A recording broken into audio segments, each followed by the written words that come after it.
In today's show, we take a look at the NBA trade deadline, all 15 Eastern Conference teams, some predictions, half-baked, sure. And we talk about Kyrie Irving's trade demand. Michael Walton. Thanks, Josh. It's Michael Bolton here, and it's time for another episode of the Locked On Fantasy Basketball Podcast. Let's get to it. Let's get to it, indeed. You are Locked On Fantasy Basketball, your daily fantasy basketball podcast, part of the Locked On Podcast Network.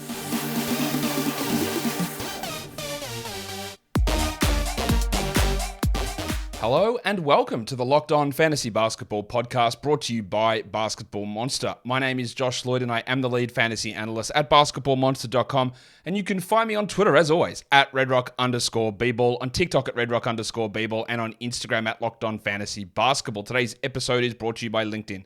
LinkedIn Jobs helps you find the qualified candidates that you want to talk to faster. Post your job for free at linkedin.com/LockedOnNBA. Thank you for making Locked On Fantasy Basketball your first listen every day. We are free and available on all platforms. All right, it's trade deadline.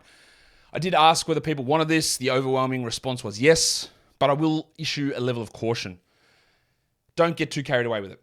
I don't know what's going to happen at the trade deadline. You don't know what's going to happen at the trade deadline. Honestly, nobody does. We can talk about things that might happen, but I would very, very much caution about making significant fantasy basketball deadline stashes, because in general, it doesn't work out. Now, we are 5 days away, so the cost to doing it is not particularly high. But if you start filling your roster with 3-4 stashes, hoping that things are going to work out, it just isn't, right? It just isn't going to work out that way. And that's going to be especially important when we talk about the Brooklyn Nets in today's show as well. So just really be cautious. My number one guy, I believe, is Mark Williams. My number two guy is Zach Collins, and my number three guy is KJ Martin in terms of stashes. So that I'll just put that out there right now. Now, things can change, but what you've got to do is hold on to your ads next week, be nimble when information drops and when a trade actually happens, and be really cautious about whether you're just projecting gigantic improvements on things, because a lot of the time, these things don't really work out that much. And what a great way to promo how good this show is going to be by telling you none of it matters. Because some of it will matter. The problem is we don't have any idea what will matter and when it's going to happen, anything like that. You're better to be quick to react versus trying to guess things that you are going to get wrong. The vast, like 95% of the time, you are going to get it wrong. Now, all of that preambles out of the way. Warnie. Let's get it on, Gilly. All right, so this is how I'm going to approach this. Just by looking at the 15 teams in the Eastern Conference, we'll go alphabetically. Someone said, hey, you should switch up when you do the injury report show, start doing it the opposite way around. And you know what? I will. I just forgot to do it today. So I will start doing them, maybe reversing the order so we don't always hit Atlanta first and Washington last. But we're going to hit Atlanta first today and Washington last today as well. The Atlanta Hawks, who's the most likely to be dealt? It's got to be John Collins. But again, the chances of this, we've heard it for years and years and years, are very, very low. And even if it happens, are we making any moves based on this? Almost definitely not. Who is trading for John Collins to put him into a number 2 offensive role? We've seen John Collins in that role. He was great. He was a top 20 fantasy player. We loved what he did. But the likelihood of this happening is pretty low. If the value of John Collins around the league was high, he wouldn't be playing for Atlanta.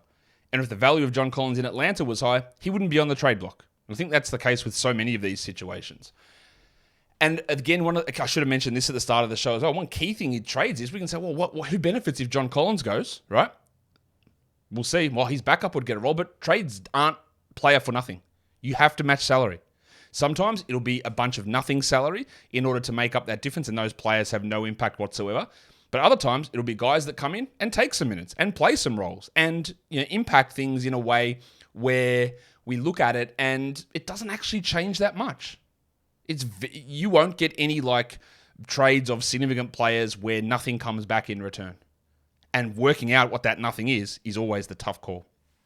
So I do think there is, Collins is obviously available. We've seen that time and time again. He's available. Who are some names to watch? The guys that I would look for are players like AJ Griffin. I think that if there is a chance if Collins is traded, they would go full-time with Hunter at the 4.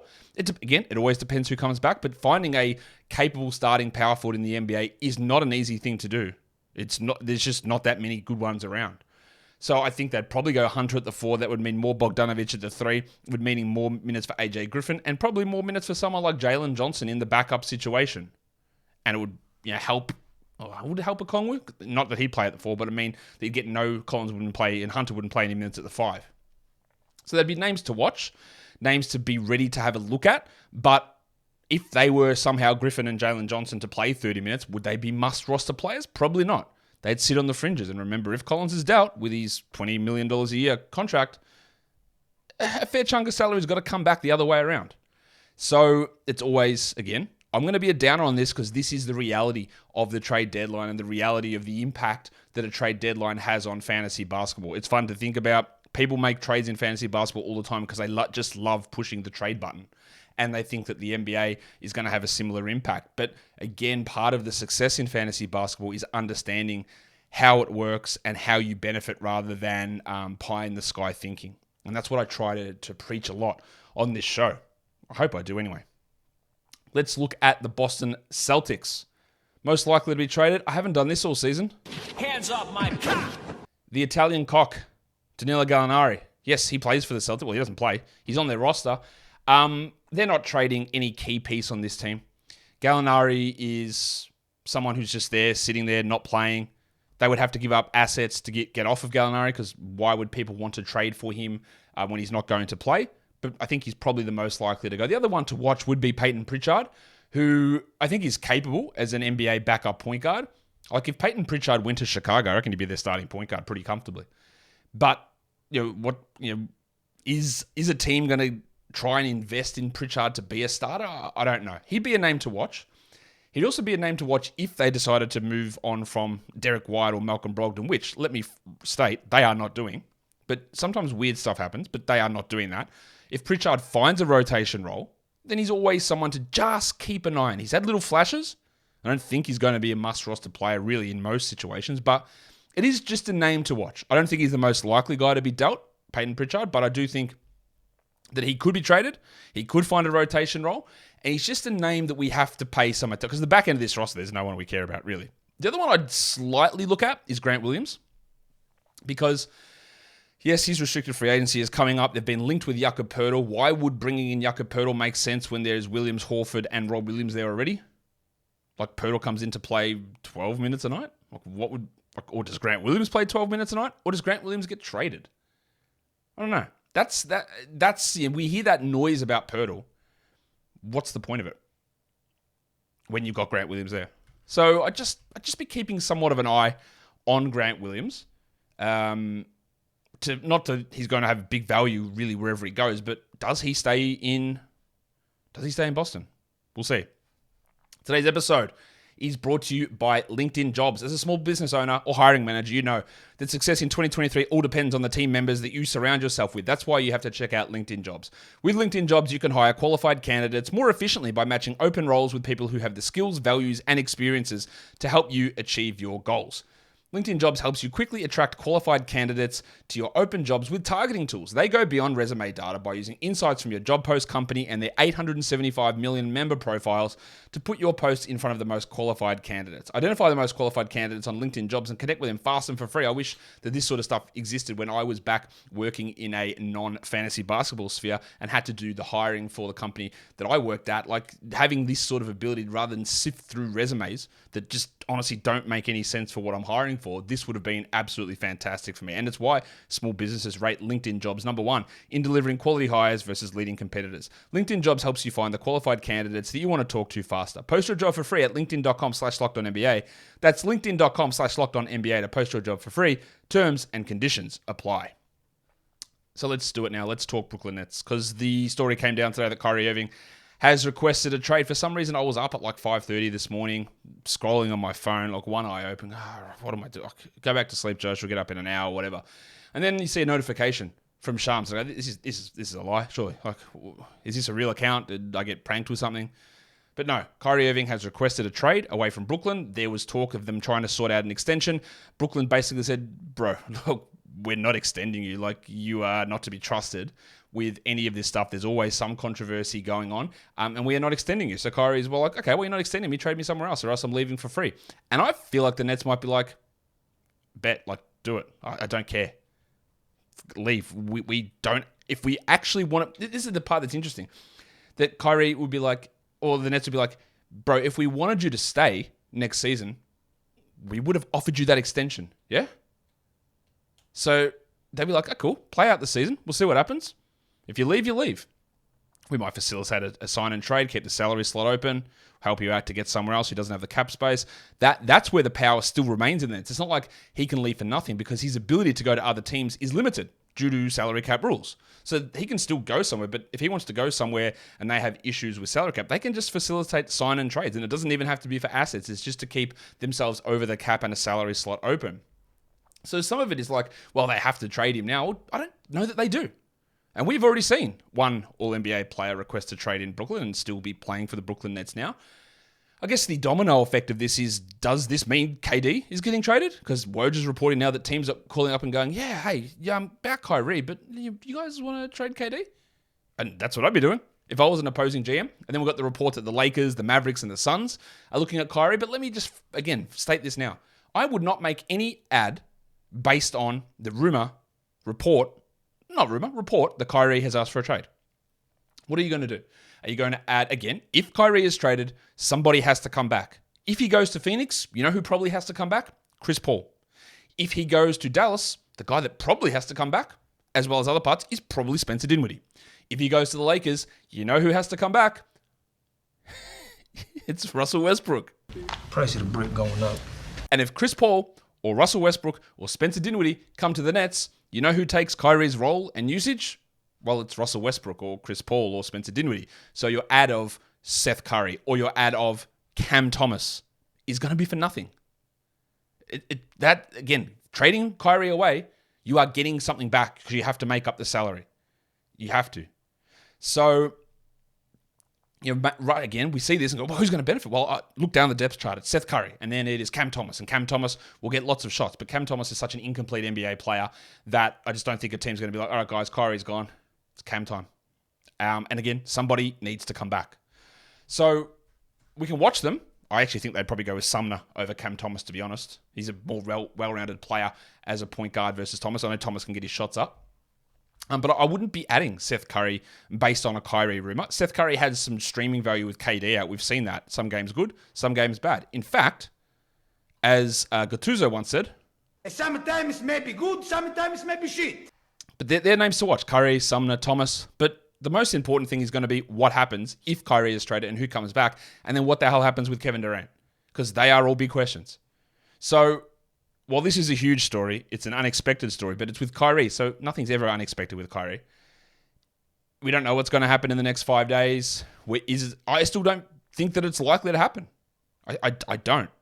But if it does, what would likely happen, it would just be a change of assets and values would marginally move, and I don't think there'd necessarily be big waiver wire ads. There could be, but I wouldn't be making those ads now, sacrificing things to get those guys when I just don't think, A, they're that good, or B, the chances of it coming to fruition are still really low. But I love your feedback. Please, if you are watching on the video, drop it in the comments. What do you disagree? What are you doing in Brooklyn? Would you add Curry or Thomas or Sumner or Mills or Harris? Would you add any of them? Also, one quick thing. Just don't be so fast to jump to weird conclusions. Like, okay, this is groundbreaking. That's a bullshit term. It's an interesting breaking story. Very big news. Right, but that happens and someone replies to my tweet going, wow, I can't believe this. Someone say, hey, does this mean Nick Claxton's getting traded? Like, stop jumping 15 steps in advance when we don't even know that the first step is anywhere close to being likely to happen. Right? You twist yourself into too many knots trying to think, well, what about this? Just let it happen. Just let it happen. Let it wash over you and react when it happens. Don't try and predict a million things because that just isn't the way stuff usually works. Charlotte. Most likely to be dealt. I think it's Kelly Oubre. I would love it to be the cockroach Mason Plumlee, but I think it's Kelly Oubre. He's obviously out with his hand issue. He's probably going to be back around the All-Star break. I believe he's an unrestricted free agent after this season, so is the cockroach Mason Plumlee. I could throw Plumlee in there. I could throw Jalen McDaniels in there. I think Oubre is the most likely to be gone. Teams could fool themselves into thinking he's useful because he's a wing-sized player who can jack up shots, but obviously he's a black hole who can be overrated defensively because he gets steals. He would be Again, he's very much needs to be in a situation where he's given the ball a ton. That leads to absolutely no wins, but that is something that he can have value through volume alone. Again, I don't really, if he stays in Charlotte, I don't think he's a 12-team league guy. Maybe there's some upside in holding him through the deadline, but given the organizational dysfunction consistently in Charlotte, the common sense move is to trade Mason Plumlee when you've got Mark Williams there.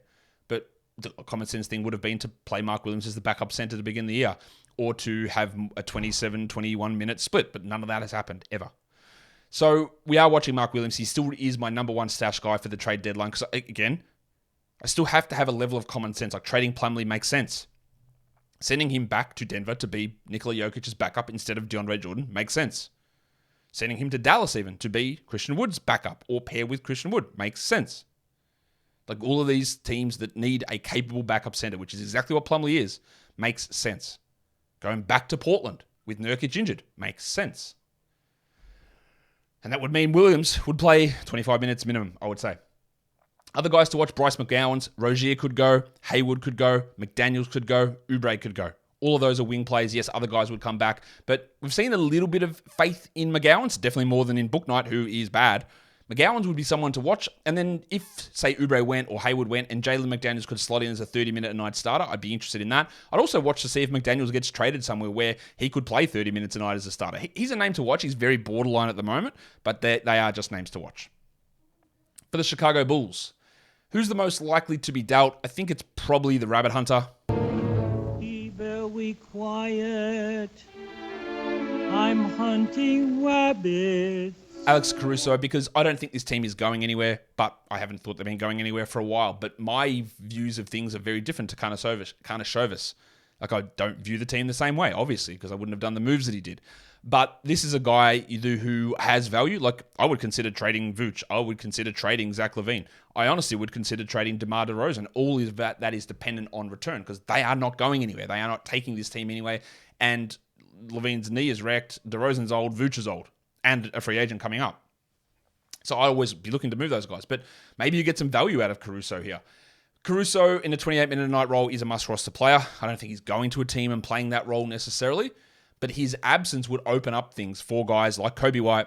Maybe there's something where they do actually trade 2 or 3 rotation pieces, and Dalen Terry, their first-round pick, who literally never plays, could see some minutes. I don't think Terry is going to be a 12-team or 14-team league option. But if they do decide that they need to blow it up, then we will get Terry minutes at some point, and that will make some sense for deeper leagues. And White's the other one, whether he gets dealt or not. He could find himself in a role where he plays 26 minutes a night, averages 15 points with 3 threes, and the team loses every game.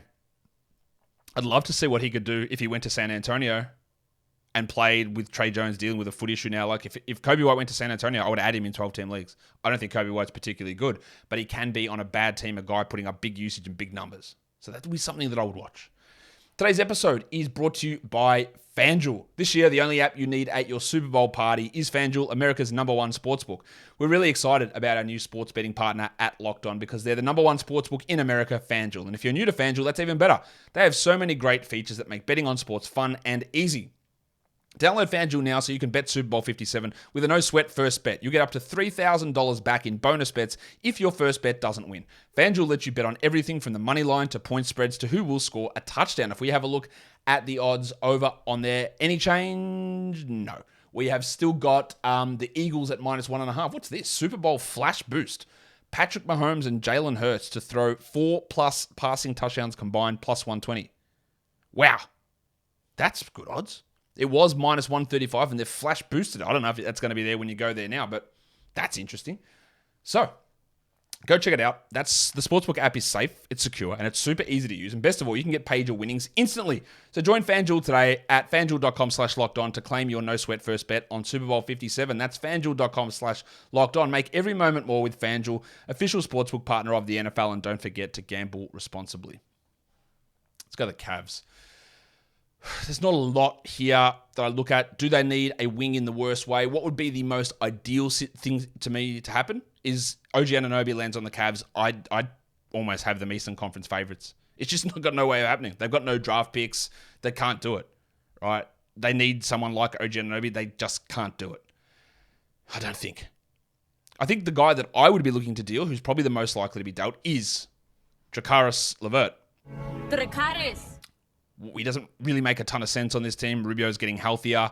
You've got other guys like Okoro who can step up. You can find dime a dozen type players available for cheap to fill that sort of role. Terrence Davis in Sacramento would be someone that you could fill that sort of a role. Levert needs to be on a bad team playing 30 plus minutes, and in fantasy you need to be able to deal with bad percentages. If he does go, it would open up minutes for the Discman, C.D. Osman, who's shown some flashes this season. Not consistently, though. And the other one to watch, I think, is Dean Wade. If they do lean into more of Dean Wade, if he can develop into a 25, 26-minute-a-night player, if he is the guy they want to lean into as their starting small forward, we all need to watch that and see how Osman goes. And the path for Wade and Osman becoming better is the absence of Levert. But again, if you are trading Levert, it's probably to get someone to play over Osman and Wade. So not a lot there to look at. For the Detroit Pistons, Alec Berg. I do think he's the most likely to be dealt. I would throw Sadiq Bey pretty closely in on that as well. I don't think that... I don't know. I don't know how... Honestly, I don't know how Troy Weaver and Detroit values anything, because every move they make, I go, I probably would have done something different. So it makes it hard to evaluate them. Should Alec Burks be dealt? Yes. Should Alec Burks be starting? No. But he is. So does that mean he gets traded? Should Bojan Bogdanovic be traded? Yes, but now the report is that they won't even trade him for an unprotected first-round pick. Like, do you know what you're doing, Troy Weaver? I honestly have doubts every time that I hear any report from this squad. If Burks gets traded, there's almost no way that I'd be caring about him in fantasy leagues, in 12-team leagues, and even now he's a tenuous 12-team league player. I don't think he holds this starting job even if he stays. The names to watch would be Killian Hayes, if Burks goes and we get Hayes, which common sense would indicate he would move back to the starting lineup. Livers is interesting because his minutes are pushing up. Do they just fully invest in Isaiah Livers if Bogdanovic goes or if Bey goes? I don't think Livers is going to become a must-roster guy, but in 31 minutes a night, at least becomes interesting. And there is path to that. Burks, Bey, Bogdanovic are your starting 2, 3, 4 at the moment. And if one of them goes or two of them goes, I feel really confident in saying Livers is going to be a starter. So he's a name to very much watch, but to care about, I'm not sure. The Indiana Pacers, most likely to be dealt. I think it's Chris Duarte. I don't think he's got particularly high value around the league. You know that I hated that pick when they made it. You know that I thought he's significantly overrated last season. I thought that they would have... and this is what part of doing fantasy stuff is about. Like, I can have my evaluations of players, but I've got to also read the minds of other teams. And I thought the fact that they drafted him and gave him minutes last season meant that they would value him highly this season and play him good minutes to start the year, but now they don't. Where does he fit? Well, he's like a 22-minute-a-night bench player who I don't think would become a 12-team league guy really in any situation. He has flashes, but it's not consistent enough. And if he moves on, it just helps give a little bit of a boost to Nembhard and a little bit of a boost to Mathurin. Names to watch would be Nembhard. We always want to watch Isaiah Jackson. Look, I don't think Turner's getting traded. I'd say there's almost no chance of that. I don't think Jackson's getting traded, but if I was opposing teams, I'd be looking into it. The way that they've used that backup center position is ridiculous all season. And Jackson, in 17 minutes a night, is actually 12-team useful. If he got 20 a night, he is 12-team useful. And I don't know that would happen anywhere, but if somehow they're able to pry him away, that would become a big W. I don't think he's a stash, but it would be a big W if someone could pry him away. The Miami Heat, most likely to be dealt. Double cheeked up on a Thursday afternoon. He's really bad at the moment. Like, he's old. And when someone is old and has knee problems and looks bad, you look at it and go, I don't think it's coming back. Shout out to Kemba Walker, who's not even as old as Kyle Lowry. But these things just, there is an age where things just falls apart.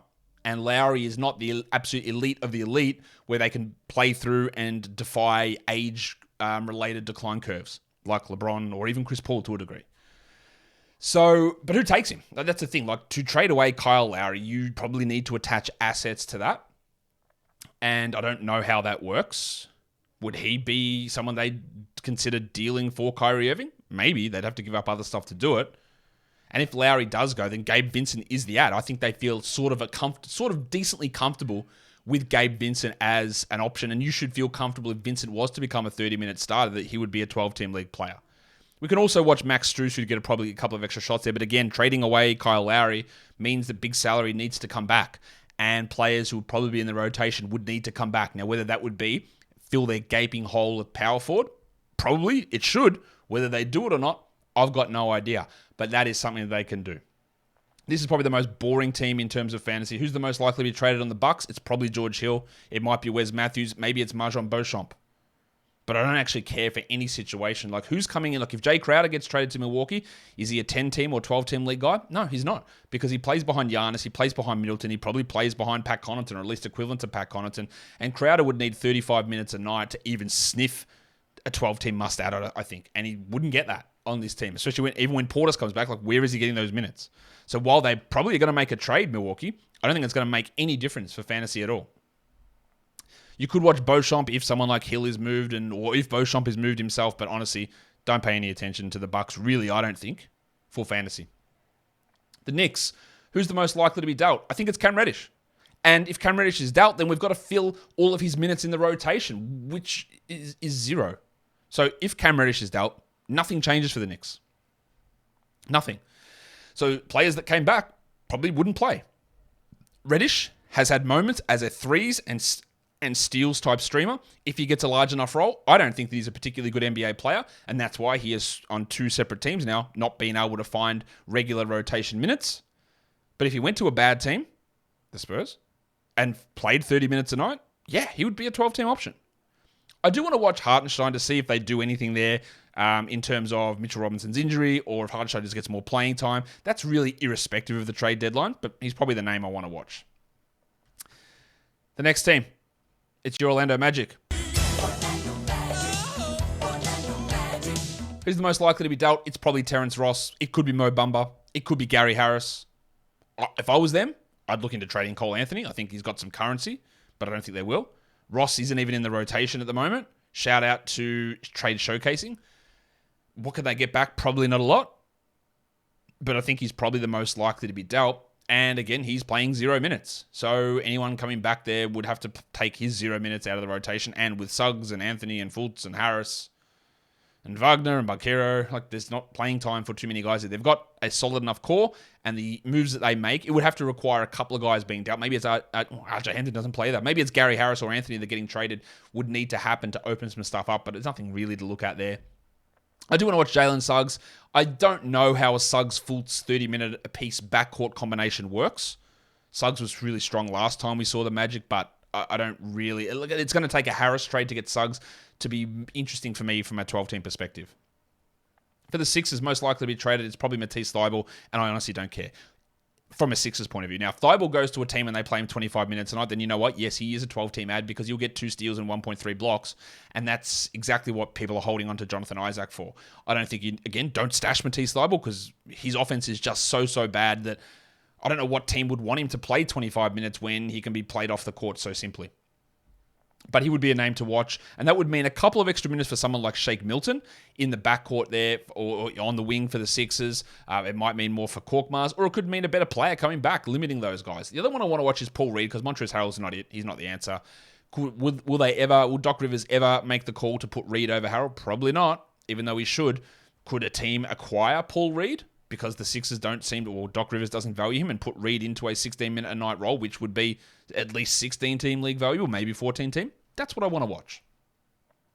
For the Raptors, who is the most likely to be traded? It feels like there's just too much noise that it is OG Anunoby. But what about scarves? OG. Balenciaga Stop ones. OG. You better stop OG. Now again, if I was Masai Ujiri, I'd be a lot richer. If I was Masai Ujiri or Bobby Webster, I probably wouldn't be looking to trade OG. I think he's extraordinarily valuable.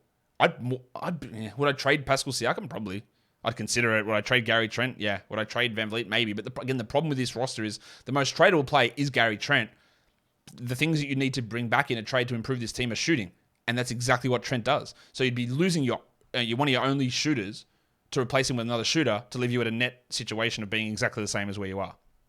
Whereas with Anunoby, you do have duplication. You've got Barnes, you've got Siakam. Maybe then they obviously don't value OG quite as highly as those two guys.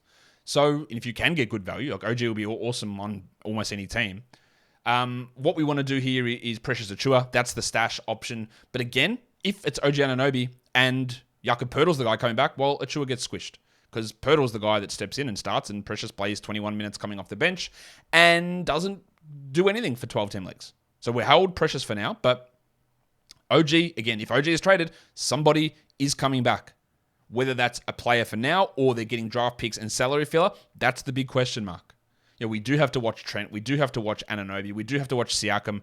We have to watch Achua. Boucher, maybe, but I don't trust that at all. Could they give more minutes to Malachi Flynn? All history would suggest absolutely not. But maybe, if Trent goes and they don't bring another guard back. Like, there's just so many question marks with this team that someone asked me on a live stream, like, how would you fix them? And I don't think it's fixable in the trade deadline. There's just too many weird things with the way the roster's set up that you need multiple moves to actually get anything back, and you're probably better off taking steps backwards to try and get forwards in a couple of years. The Washington Wizards had a real hard time finding who the most likely to be traded was on this team. You will! No, he's ready to sack that. Run, Will! Give it off quick! Yes, Kyle Kuzma's an unrestricted free agent. Kristaps Porzingis can be an unrestricted free agent. There's a chance that those guys leave. But this is the Wizards. They'll sit, we'll max both of them. We'll give them no trade clauses. We are confident they're going to stick, and we'll give them big money because the Wizards don't really know what they're doing. So, again, would I trade Kyle Kuzma because he seems slightly overvalued and his contract is going to end up looking pretty bad? I'd definitely consider that. But I'm not the Wizards. So I don't think they'll do that. I don't think they'll trade Porzingis. I think they'll try and do something to make themselves marginally better this season. And maybe that means Barton, who's not in the rotation. And the name to watch, maybe it's Kendrick Nunn. I just couldn't be less interested in this team from a trade deadline perspective. I don't think anything big's going to happen, even though they should be looking at Beal and Kuzma and Porzingis and trying to actually build a proper squad, but they won't do that. So I'm not really confident of anything massive changing there. Like, maybe I could watch Corey Kispert. Obviously, we're already watching Avdia and Gafford now to see how that all plays out with Rui gone, but I don't think there's anything major more coming after that. And that will do it for me today. Don't forget to follow this podcast on Apple Podcasts, Google Podcasts, Stitcher, Spotify, and on the Odyssey app. And if you're here on YouTube, thumb it up and leave those comments down below. Guys, we are done here. Thank you so much for listening, everyone. See ya.